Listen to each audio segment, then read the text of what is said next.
สวัสดีตอนเช้าทุกคนมื้อนี้เดี๋ยวสิพาไปกินอาหารเช้าของ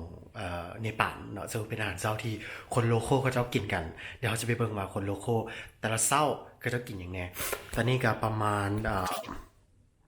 โมงประมาณ7 โมงเช้าเนาะซึ่งอยู่ประมาณที่4 องศาโคตรของโคตรหนาวเหตุผลหนึงที่กูอยากไปไว้กว่านี้เพราะว่ามันหนาว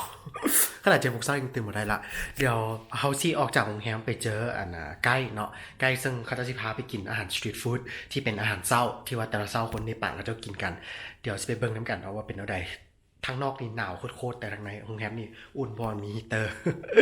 เดี๋ยวที่ไปกันเลย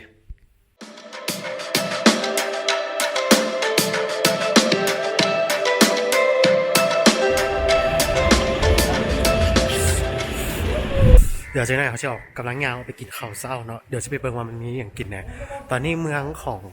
คาทมันดูก็จะเป็นยูทาเมลเนาะมันก็จะเป็นคล้ายๆกับ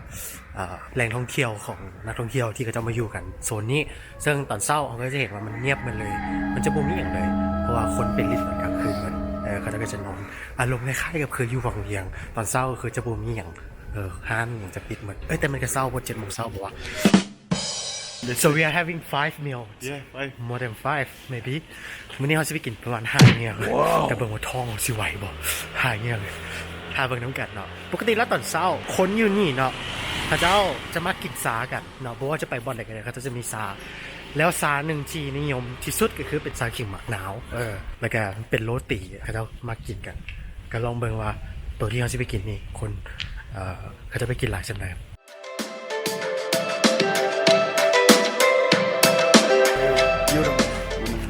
Samosa. This is quite different than the food too. You see, Oh, this is Nepali version samosa. thank you. Under ne. ข้างในมันจะมีใส่ถั่วใส่ถั่วเหลืองมันจะมีน้ำแจ่วนะน้ำแจ่วมันเป็นประมาณน้ำซอสคือน้ำซอสมันจะผสมกับเกลือมะนาวอย่างมันจะออกมีความเค็มและความสดนิดนึงแต่ว่ามันเข้ากับแป้งที่เขาทอดแป้งที่เขาทอดมันเป็นแป้งที่แบบกินแล้วมันกรอบนะครับ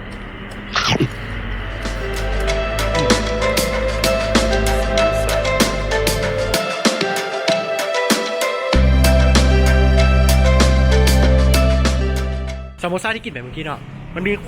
วามแซ่บเพราะว่าตามที่ไกด์บอกว่าเราจะมาขายตอนเช้าเพราะว่าเวลาคนกลับจากเทคจากบ่ากลางคืนนี่สิเขาจะมาแล้วเขาจะแบบซื้อกินมันเป็นแบบที่ว่าอย่างไรวะ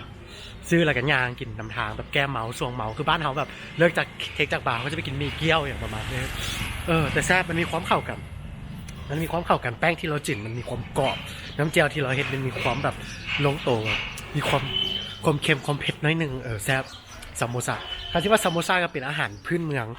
ชนิดหนึ่งที่ชาวเนปาลเป็นที่มักกินเนาะเพราะว่าไปบ่อนไหนเขาก็จะเจอซามโมซาเนาะต่อไปเราไปสกินเป็นคล้ายๆกับทอดขนมที่มันเป็นมนๆน่ะทันที่เป็นทันเทียบอยู่บ้านเขาก็คือเขาจะห้องว่าเป็นขนมลูกตาควายขนมตัวมนๆแต่มันจะบ่เป็นไส้หวานที่บ้านเขาทุกคน What is the name again in Nepali?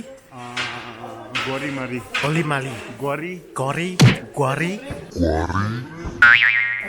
Mari. Okay, I gotta remember this.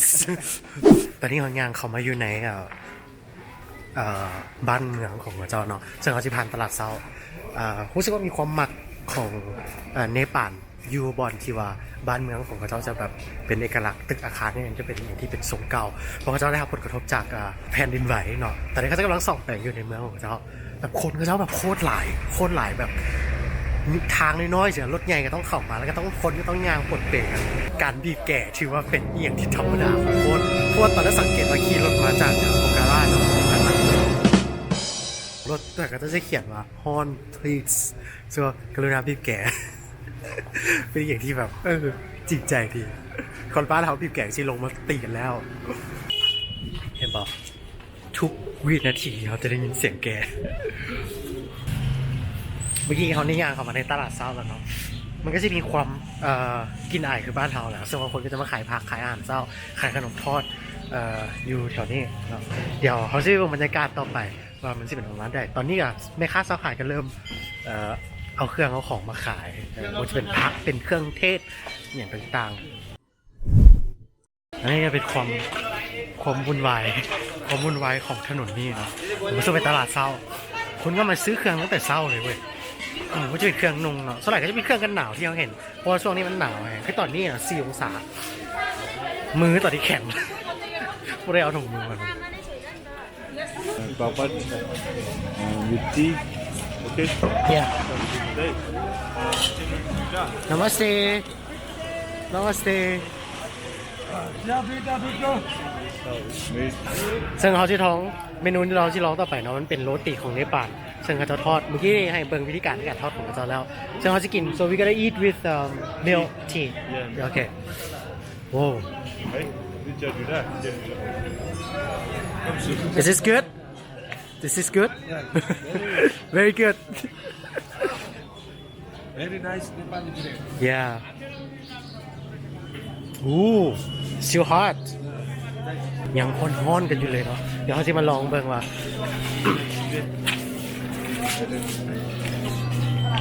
เขาจะมาลองว่าเป็นเท่าไหร่อันนี้เป็นทีเย so you come here every day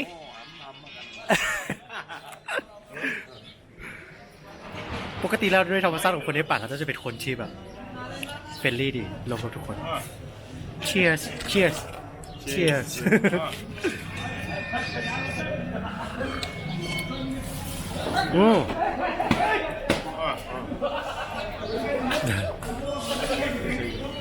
เกิดอะไรขึ้น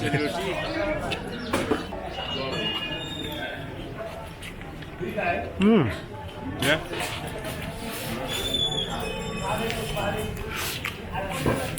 ฮอนอะ มันมีความเข้ากับโดนัทเนปาลครับอากาศหนาวๆที่มากินแบบร้อนๆอย่างที่อุ่นๆเพอร์เฟกต์เนาะสลายแล้วอาหารที่เขาไม่กินตอนเช้าวันนี้จะสังเกตว่ามันจะเป็นอาหารที่แบบเป็นล้อน้อยๆที่อยู่ตามตลาดเช้าที่หาอยู่ในตลาดเช้าทั่วไปเนาะ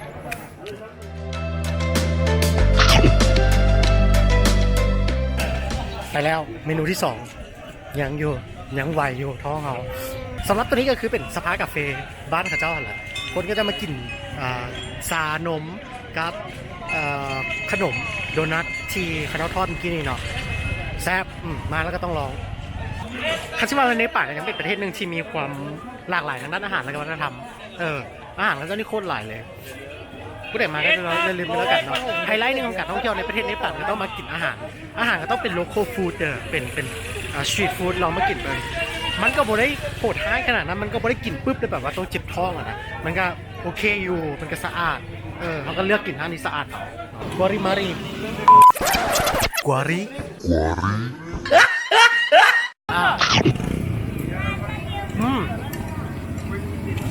very soft the inside very soft ทางในโคตรนุ่มเลยกลิ่นมันคล้ายๆกับแบบเขาจะไปรีวิวใส่ไหน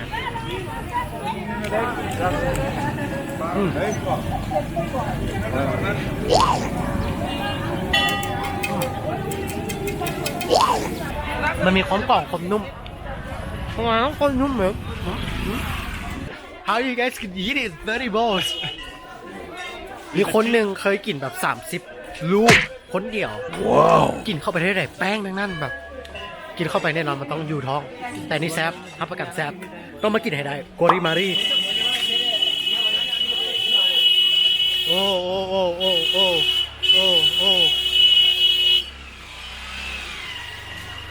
โอเค Sound pollution. เมื่อกี้เรียกว่าดิหยุดเปิดแล้วคนขับรถจักรกันนะที่บีบแก่ไงเมื่อกี้เหลียวบางนาวตีกันบ่โอเคเนี่ยเราการบีบแก่ก็เป็นอย่างที่ธรรมดาสำหรับคนอยู่นี่เองคันผู้ใดผู้บีบแก่ถือว่าแปลกแต่คนขับรถที่นี่โคตรเก่งแบบทางโคตรแคบแต่ก็ยังสามารถขับรถหลีกกันได้ซึ่งก็เป็นอย่างที่มหัศจรรย์อยู่เลยโอเคเดี๋ยวจะไปกินเมนูที่4ในมื้อนี้เราว่าเมนูที่4จะเป็นอย่าง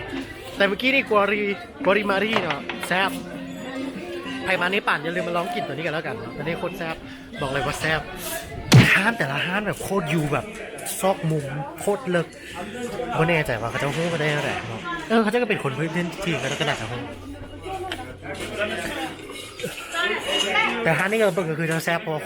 คนมาก็ค่อนข้างหลายเดี๋ยวชีมาลองกินกันเบิ่งว่ามันสิแซ่บหรือไม่แซ่บแต่ผมพูดเร็วความหมายของแซ่บหรือไม่แซ่บเป็นประมาณนั้นตอนนี้เราลองทาอาหารอยู่ไปเบิ่งเขาจะเห็นเท่าไหร่ Hello Hello. Money? Sorry Daphne? No Korean? No What else What else Guess more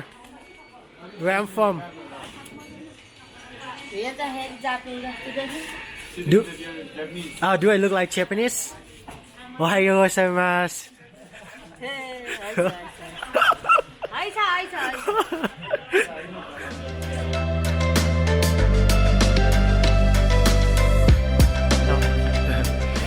ตอนนี้เราทานอาหารที่เราแต่งให้เขากินอยู่เพราะว่าอาหารจุดพิเศษของอาหารอยู่ในป่าเนาะเขาจะไม่ได้เฮ็ดปลาไว้เขาจะเฮ็ดตอนที่มีออเดอร์เนาะบอกว่าจะไปบ่อนไหนก็ตามคืออันนี้ไปต่างแขวงก็จะมาไปกินอยู่ห้านอาหารเนาะส่วนหลายอาหารเขาก็จะเฮ็ดค่อนข้างแบบสดคือโรตีเนี่ยเขาก็จะบ่ได้เฮ็ดแบบแผ่นโรตีนะเขาจะบ่ได้เฮ็ดfinished Oh thank you โรตีดูเชื่อแล้วสิ่งที่เขาจะกินกับโรตีก็คืออันนี้เป็นวักถั่วนี่โอ้ so we eat with this okay can you help me Sure.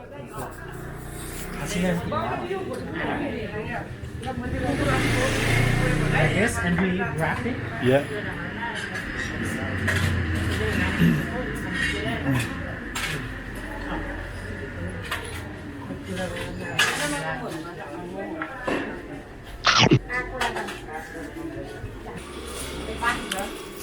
มันมีความเข้ากันจริงกับโรตีพันมะกรัว What you call this again Roti chana. โรตี channel Roti and chana. Or you can just bite the roti and have a chana with the spoon too. Are you having you not having Wow กินไปแล้วโรตี channel นี่แต่ความรู้สึกอันนี้ก็คือยังไม่ปั่นนะน่าจะบ่ถึงปากคนลาวเพราะว่ามันเป็นกินโรตีกับถั่วแล้วรสชาติมันก็บ่ได้มีอย่างไรมันจะมีกลิ่นคอนเทนต์น้อยหนึ่งแต่ว่ามันก็ยังบ่ถึงปากคนลาวประกันว่าบ่ถึงปากคนลาวแน่นอนแต่ผู้ใดอยากลองก็มาลองนอนแนะนำมาลองมันก็โอเคมันก็แซ่บดี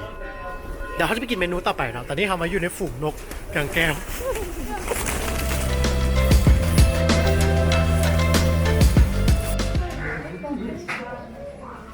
Open? No. Just now start to open. Okay. We are too early to come. It's okay. We can try next menu or whatever. Okay. ห้างเขาเจ้า Saturday Yeah. weekend. So ฝากไว้กันแล้วกันถ้าผู้ใดจะมาวันเสาร์เนาะอาหารกินค่อนข้างยากเพราะวันเสาร์เป็นมื้อพักของเขาเจ้าฉะนั้นบางห้างก็จะบ่เปิดบางห้างที่กำลังจะเปิดบางห้างก็บ่เปิดเลยกะบ่ได้กินก็บ่เป็นหยังไปห้างใหม่เดี๋ยวจะพาไปกินเมนูใหม่เนาะ chickpeas. No potato today. นี่ที่เราจะกินมานี่เนาะอันนี้มันซุปของมันอันนี้จะเป็นโรตีพุรี And you just fry it, leave it inside the oil. ซึ่งอาหารตัวนี้ก็จะเป็นอาหารที่ดังที่สุดอยู่ในเนื้อป่าผมว่าไปกระบอกก็เห็นคนกินคือที่บอกว่ามันเป็นเรื่องธรรมดาของคนในป่าที่กินอาหารประมาณนี้เราจะลองกินน้ำกันเบิ่งว่าจะเป็นประมาณไหนเรื่องคือคนในป่ามันก็คือมากินนะแล้วเขาก็จะมากินได้มาแล้วพุรี and soup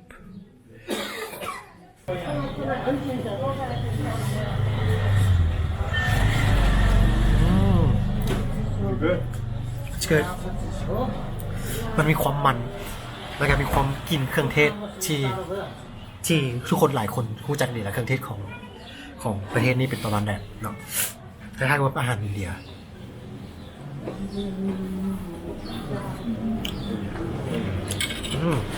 And what is this?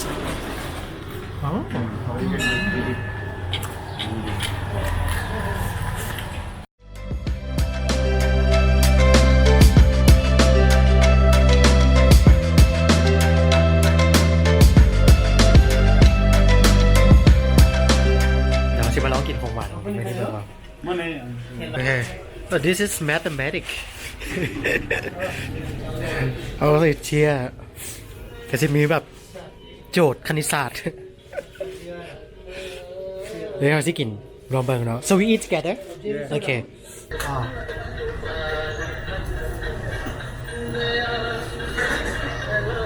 It's really good. ถ้าผู้ใดมากกินหวานขนาดนั้นน่ะน้องน่าแซ่บละคือนี่เนาะคือว่าไปฟังว่าก่อนหน้านี้มันคือเป็นการซุปน้ำตาลเสื่อมแล้วก็ไปทอดมันเบิกข้าวหวานไม่กินต้องแต่มันเป็นเบาหวานมันไม่ฟ้องเข้ากับนี้เราแป้ง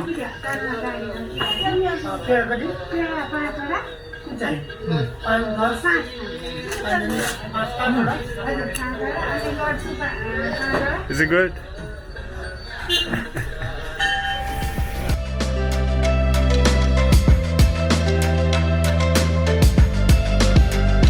เราจะมากินอีกเมนูหนึ่งเนาะมันก็รีบผ่านไปแล้วเมนูหนึงหวานแต่มันไม่ได้หวานจัดไม่ได้หวานเลี่ยนแต่ที่มาเรากินเมนูนี้บ้าง This one is very sweet. Yeah. Too sweet. It's like with the tea. คือทราบไม่ทราบผู้ใดผมมากินของหวานผมมากกว่าอันนี้คือขนาดผมประสบว่ากินเข้าไปแล้วเนี่ยมันไม่ต้องความมันกับแป้งต่างจากตัวที่หนึ่งเรากินตัวที่หนึ่งเรากินแบบที่กินแล้วต่างเราไม่ได้หวานเลี่ยนขนาดนั้นเดี๋ยวลองมาแซ่บลองมาลองเพราะว่าปกติแล้วเขาอยากไปใส่มาใส่ตามเมี่ยวหรือขัดดูแล้วจะเห็นฮาร์ดกับที่เป็นชิ้นข้าวๆ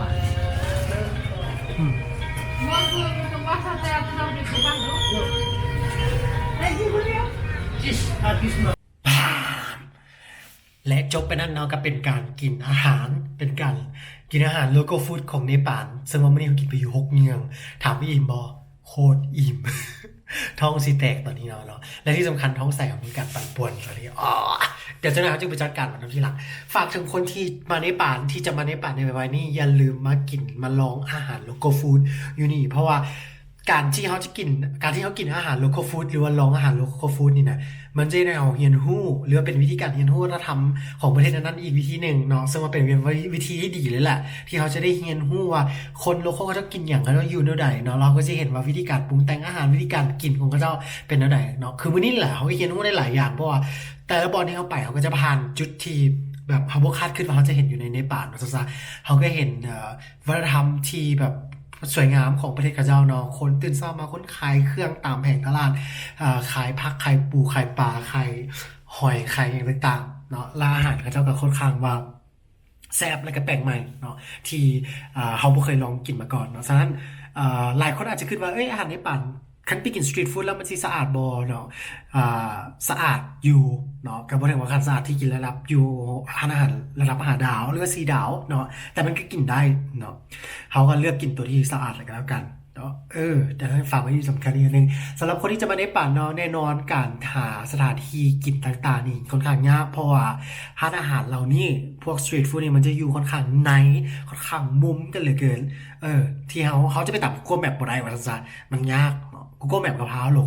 ฉะนั้นแนะนำให้มีไกด์ดีกว่า ไกด์ที่เราใช้เมื่อกี้นี่เนาะค่อนข้างดี เรามีความรู้เกี่ยวกับเรื่องของอาหารท้องถิ่นได้อย่างแบบชัดเจนเนาะ มีความรู้หลายเกี่ยวกับเรื่องอาหารท้องถิ่น เราสามารถแนะนำได้หลายอย่างหลายสิ่งหลายอย่างให้เขาแล้วพาไปกินอาหารที่ดี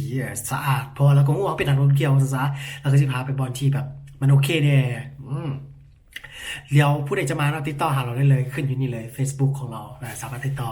ราคาก็โอเคเนาะสมเหตุสมผล ตอนนี้เอาล่ะทุกคนตอนนี้เดี๋ยวสิขอปิดวิดีโอยูซัมนี่เนาะขอบใจทุกคนที่เข้ามาเบิ่งจนฮอตสุดท้ายของวิดีโอในมื้อนี้เดี๋ยวฟ้าไปจัดการท้องเลยก่อนเพราะตอนนี้บ่ไหวแล้วท้องแบบปวดแหงปั่นปวดแรงบ๊ายบายเดี๋ยวเจอกันเข้าใจหลายๆ